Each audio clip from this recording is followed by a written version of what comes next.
At the family inheritance meeting, the room was buzzing. My brother stood tall, the golden child in the eyes of everyone around us.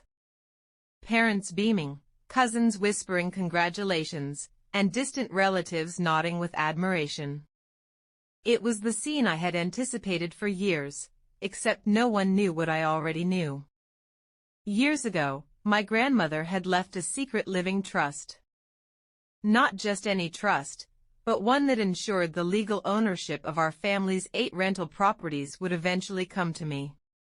My brother, blinded by pride and greed, had never questioned it. And the family, conditioned to praise him for every small achievement, didn't even think twice. I had watched, silently, as my brother got away with everything. As a child, I had been overlooked, underappreciated, and underestimated. The golden child, he was allowed every indulgence, every leniency. But today, all that would change. My brother cleared his throat, and with exaggerated confidence, he announced that the properties were being signed over to him. Cheers erupted. Some clapped, others whistled. I could feel the heat of their admiration for him. But I didn't move. I didn't react. I simply stood there, calm, composed, letting the celebration build to its peak. Then, I spoke. "Dad, don't you know?" I asked, my voice steady but cutting through the noise like a knife. The room fell silent. Conversations stopped mid-sentence. Eyes darted toward me, puzzled. He thought he had already won, that the ceremony of praise and recognition was complete. But I had the truth in my hands, literally. I reached into my bag and pulled out the official documents, the living trust papers that Grandma had created years ago. They were notarized, legal, and undeniable. For decades, the trust had been ignored, hidden away, because no one had thought to check. And suddenly, in front of the entire family, the air shifted. According to Grandma's trust, I said, these properties legally belong to me. And yes, that includes all 8 rental properties. Whispers began. Gasps. My brother's confident smile faltered. His fiancée looked confused. My parents, they froze. The golden image they had built crumbled before their eyes. "Wait, what?" "How?" my father stammered. "I'm the legal owner," I replied calmly. "This isn't about favoritism or who's the golden child. The trust is clear. It's been in my name for years." By now, the whispers had turned into murmurs. Some relatives shook their heads. A few cousins even laughed nervously. My brother's face turned pale. He tried to argue, to point fingers, but there was no room to debate. The legal documents didn't lie, and the proof was undeniable. I looked around at everyone's faces. The room that had cheered moments ago was now tense, silent, and shocked. My parents couldn't hide their astonishment. Their pride in him? Gone. Their assumption that he was the rightful heir? Obliterated. And in that moment, I realized something crucial: revenge doesn't always need to be loud. Sometimes, it's calm, quiet, and inevitable. The power of truth, the patience of years, and the discipline of silence, that was my weapon. The celebration turned into chaos. My brother's fiancée stepped back, muttering something under her breath. Relatives who had been praising him began murmuring questions about how this had been overlooked. Some asked why I hadn't mentioned it before. Others whispered about how my parents had favored him all along, failing to recognize the real heir. I let them talk. I let them realize. I let them process the years of blind favoritism and neglect. And I smiled. Not out of cruelty, but out of satisfaction, the kind that comes when justice, long delayed, finally arrives. By the end of the day, my brother faced penalties from the IRS because some financial documents were under his name that should have been mine. My parents, forced to confront the legal reality, had no choice but to agree to sell some properties to resolve tax issues. The golden child? Deflated. The family? Awakened to the truth. And me? I had proven that patience, knowledge, and resilience always win over arrogance and ignorance. The day after the inheritance meeting, my phone was blowing up with messages. Relatives who had once praised my brother were now reaching out to me in disbelief. Friends I hadn't spoken to in years congratulated me. And amidst all the chaos, my parents were silent, clearly struggling to process the fact that their golden child had been exposed. I didn't call them. I didn't reach out. I knew they needed to see the consequences unfold on their own. After all, they had chosen to ignore the truth for years. And the truth, now, was undeniable.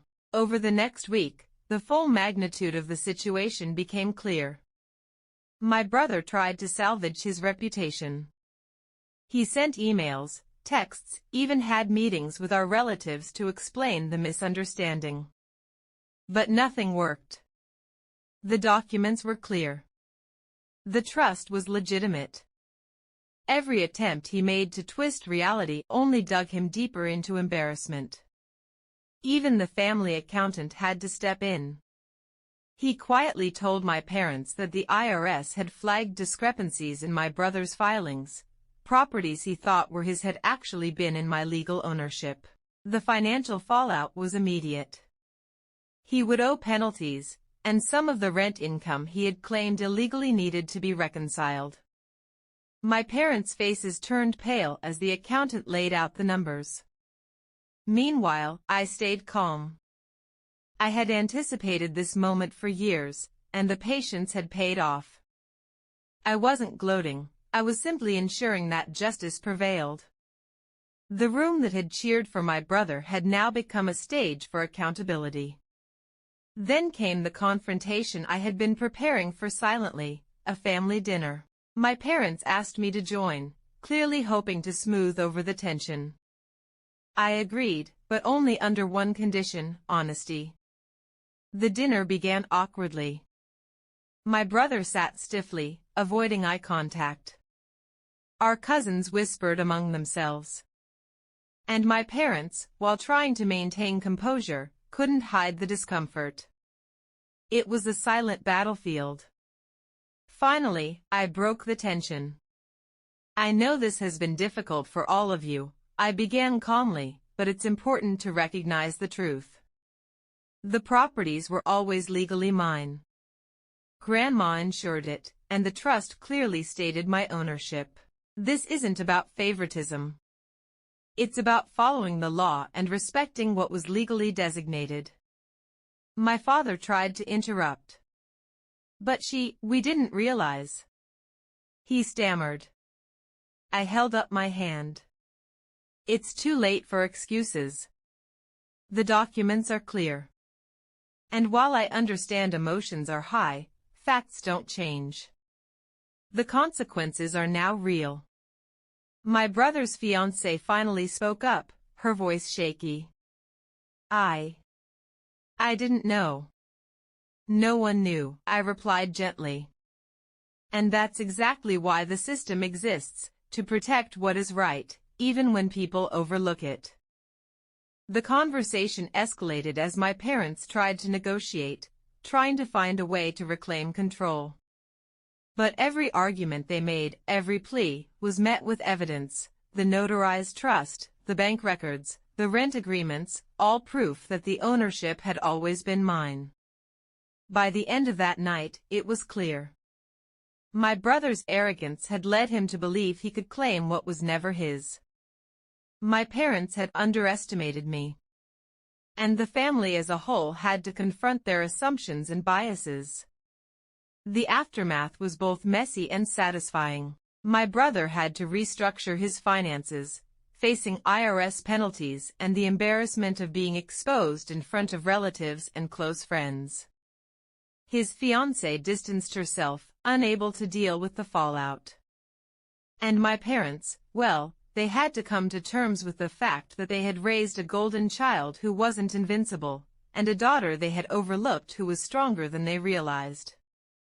I took no pleasure in their discomfort, but I recognized that justice often comes quietly and coldly. There was no need to shout or scream. Simply presenting the facts and letting the consequences unfold was more effective than any confrontation I could have staged. Over the next few months, the family dynamics shifted.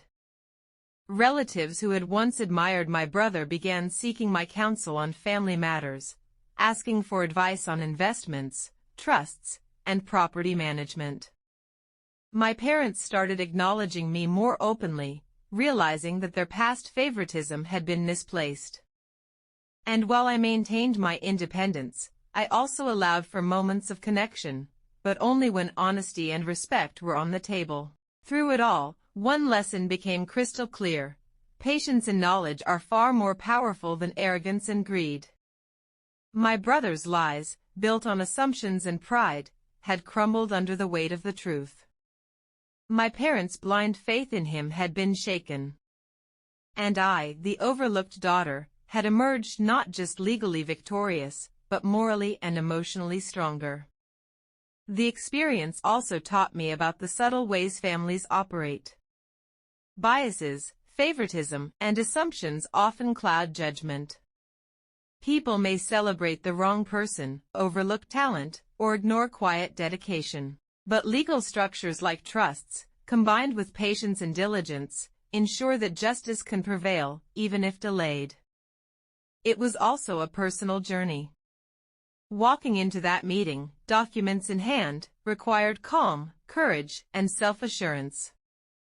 I had spent years preparing mentally, emotionally, and financially to ensure that when the moment arrived, I would be ready. And that preparation paid off in ways that went far beyond property ownership. I earned respect, credibility, and, most importantly, the knowledge that truth always finds a way. Family gatherings became more measured. Conversations that once revolved around praise for my brother now included recognition of my role and contributions. Relatives who had dismissed me were now curious, respectful, and at times even apologetic for overlooking me. It was a subtle but powerful shift, a reminder that the right actions, grounded in legality and truth, eventually alter perceptions and relationships. And through it all, I maintained my composure. My satisfaction was never about revenge. It was about justice, clarity, and finally being seen for who I truly was. The golden child narrative had been dismantled, but more importantly, my own story had been validated. Weeks had passed since the inheritance meeting, and the dust was finally settling. The family had no choice but to acknowledge the truth. My brother's arrogance had cost him more than just reputation. It had financial consequences he could never undo. The trust documents had shifted power, but the emotional impact was equally powerful. Even my parents, who had once overlooked me, now approached me with a mix of respect and caution. They were learning the hard way that favoritism doesn't create invincibility. It only creates illusions. The overlooked child me had emerged not just as the legal heir, but as the one who commanded attention, respect, and recognition through knowledge, patience, and integrity. I didn't seek reconciliation, and I didn't need it. The lesson had already been delivered. The chaos, the financial fallout, the exposure of years of lies, that was enough. My brother faced the reality he had never prepared for. My parents faced the consequences of misplaced pride. And the family learned that truth, patience, and preparation are more powerful than charm, favoritism, or blind belief. As for me, the experience brought clarity and strength. I realized that life's victories aren't always loud or celebrated publicly. Some victories are quiet, meticulously prepared, and revealed only when the timing is right.